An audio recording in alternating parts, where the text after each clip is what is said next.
Okay, so ready to dive in. Today we're looking at something, well, we all think about every day, right? Food. But not just like yummy meals. It's more about the whole system, how food actually gets onto our plates here in Britain. Interesting you say that because, yeah, you see those packed supermarket shelves and think, job done. But exactly. Yeah. That's kind of where this deep dive gets interesting. Yeah, the sources you sent over, they paint a picture that's, well, a lot more complicated and maybe even a bit worrying.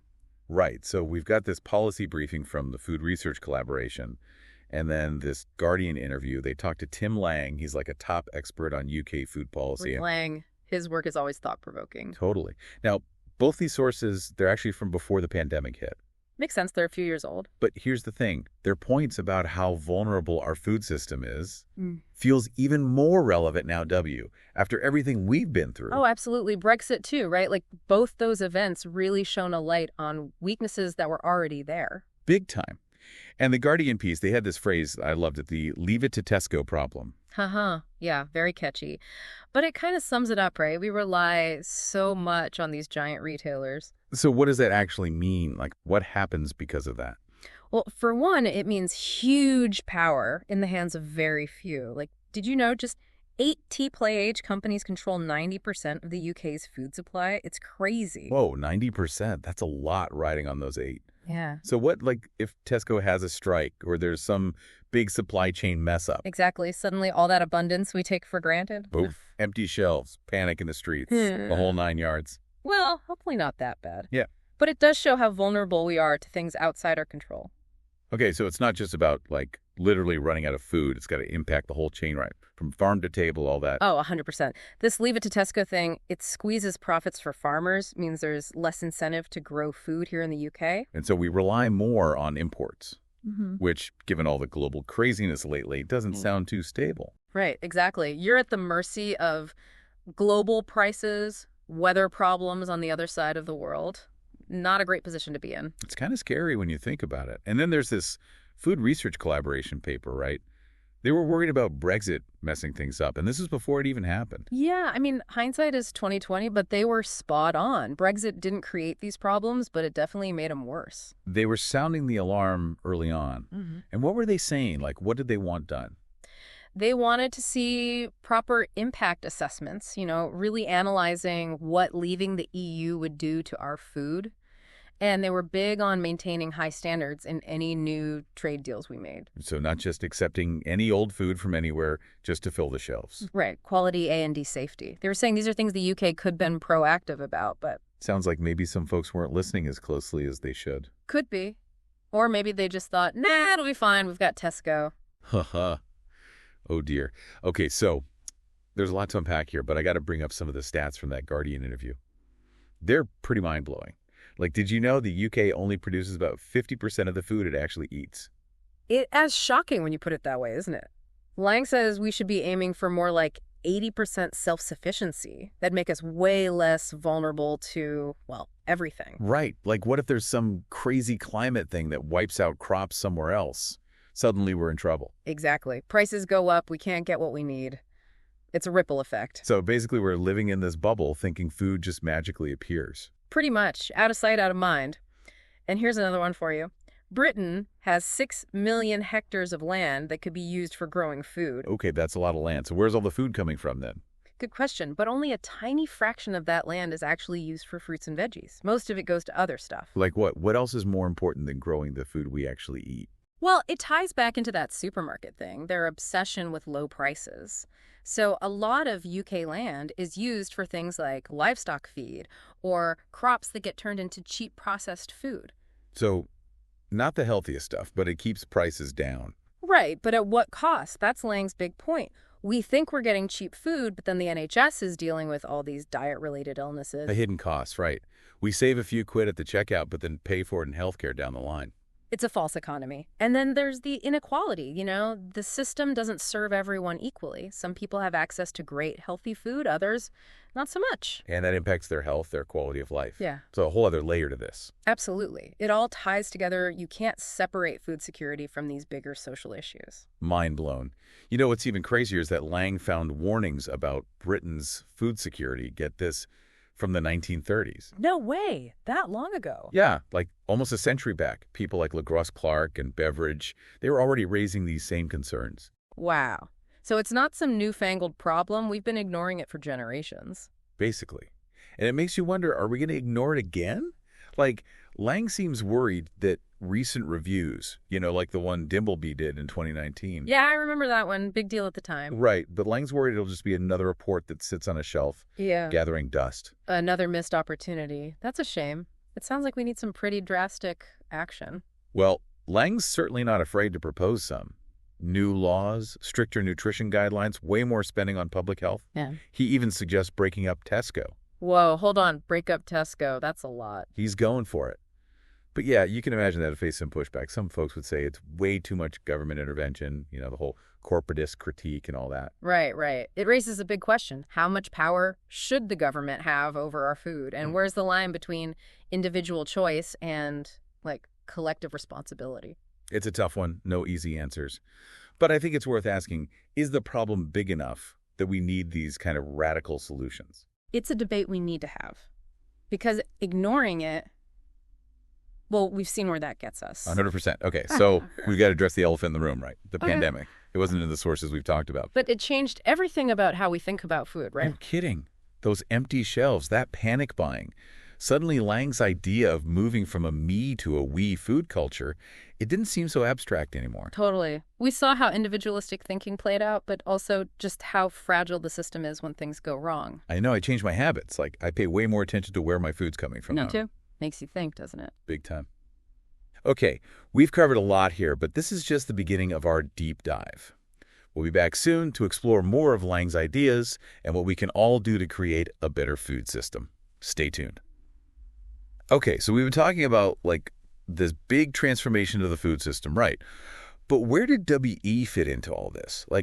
As individuals, it can feel kind of overwhelming, trying to change this massive system. Yeah, no, I get that. Systemic change, it takes collective action, for sure.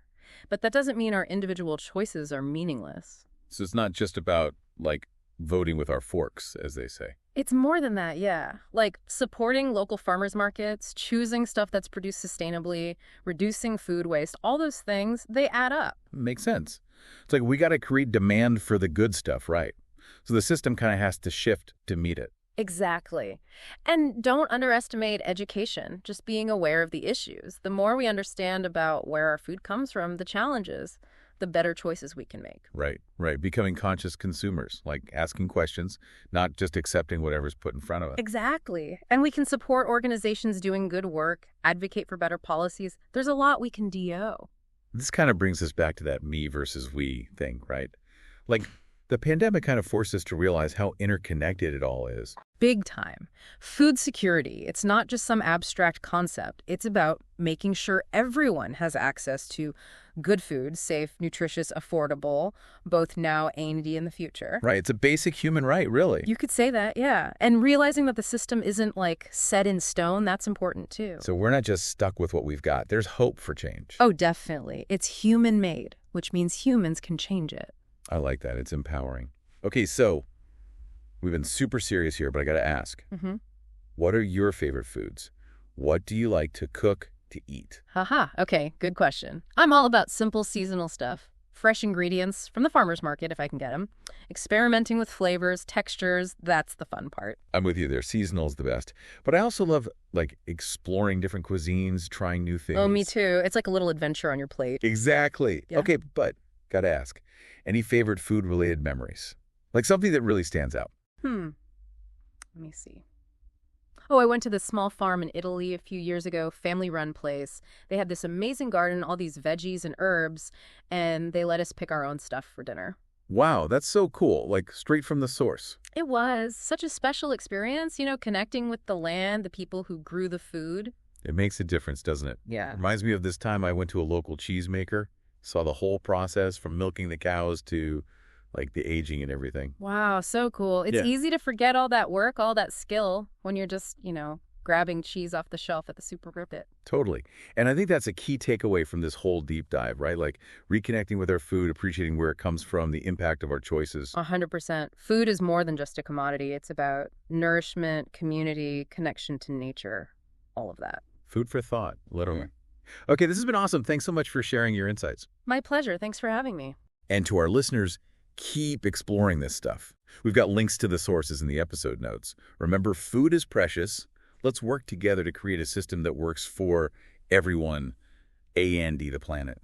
It's been like a real journey, huh? Exploring how we think about food, not just like what we're eating, but the whole picture. It has. And it's amazing how, something so basic, so everyday as food, Right. there's this whole hidden world underneath. Right. We just grab stuff at supermarket, no clue about the systems, the choices, all the stuff that goes into getting it there. It's easy to take it for granted, yeah. Especially, well, here in the UK, food's pretty readily available, pretty cheap, all things considered. But the truth is there are some big challenges facing our food system. And finding solutions, that's on us. You mentioned earlier this thing Lang proposes, the Food Resilience and Sustainability Act. What would that actually look like? How would it work? So Lang sees this act as like the foundation, a legal framework to make the food system more sustainable, more resilient, all that. It's not just about setting targets or making suggestions. It's legally binding stuff. Domestic food production, nutrition standards, taking care of the environment. So it's like actually holding the government and the big companies accountable for making changes. Exactly. Making sure food security, sustainability, all that, it's got to be a priority in policy and how companies operate, the whole deal. Sounds good on paper.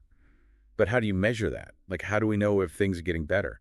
Food resilience, that's a pretty complex thing to track. It's definitely tricky. But Lang's idea is to create a Food Resilience and Sustainability Council. Their whole job is to monitor all this. They collect data, look at the trends, and tell the government, tell the public, here's how we're doing. So keeping things transparent, making sure everyone's actually following through on their promises. Yep. And also, it helps figure out where we're messing up, right? What needs more attention, where the gaps are. Makes sense. Now, another big idea of Lang's is this decentralization thing. What's that look like in reality? Like, how do we get there from where we are now? So basically, we got to move away from the system where, a handful of big players call all the shots. More power to the region, shorter supply chains, stuff like that. It means supporting smaller farms, investing in local infrastructure, all those community-based food projects. That's a big shift, though, right? How do you convince people to, get on board with that? It takes a mindset change, yeah. Both from us as consumers and from the folks producing the food.